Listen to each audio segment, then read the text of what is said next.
Today I want to talk about the 2014 release Beastiary, which unfortunately none of you bastards had actually recommended to me, and it is a goddamn banger.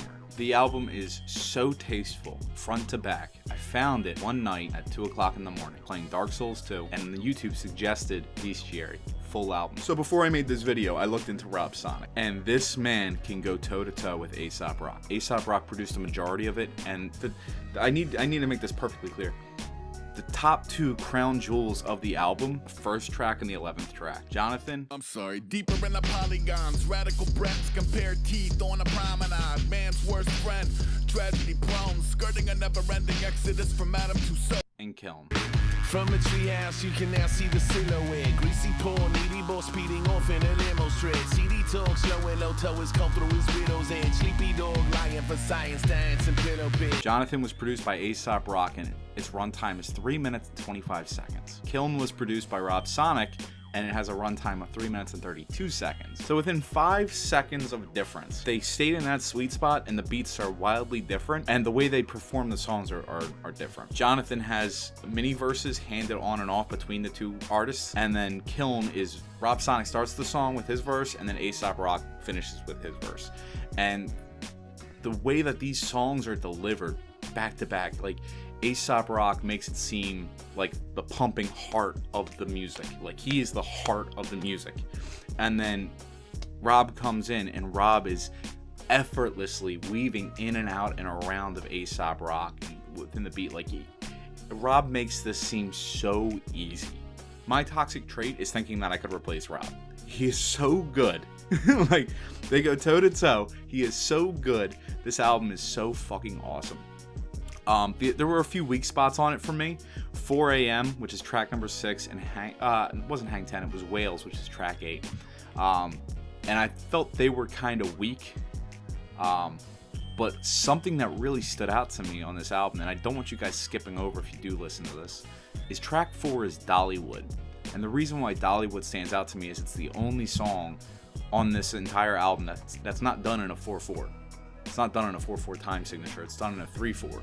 So it's a waltz, you know? It's really tasteful, and it's a little shorter than Jonathan and Kiln, so it's digestible. The longest track on the album looks like it's Hang 10, which is track 7. But it never stood out to me. This is one of those albums where you can't tell if this is like, let's put everything we have into this, or let's just make a goof album, because the subplot of this is they're doing a fundraiser concert to save a bowling alley. But the album ends on the red list, and it's got a really funny ending to the subplot, and you can tell they're not taking the album too seriously.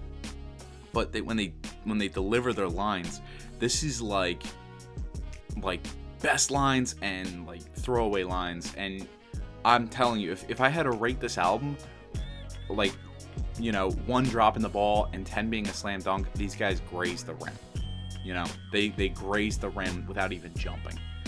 It was great. It's not perfect, but it's definitely worth a front to back listen. And I would watch it with the music video on. If like you guys decide to go front to back on it, it's much more digestible. Watching the videos and like seeing like the feel, you know what I mean? Like it adds to the feel. I love this album, man. I absolutely love it, but I can't give it a perfect 10. I've heard Illmatic by Nas thousands of times, and if I had to choose between this and Illmatic, it's still Illmatic. But the lines in this album are so fucking good. So I'm gonna spoil one of them. But I don't even know if I should. I was gonna talk about Jonathan, but God, it's the first album. I want you to get that feel.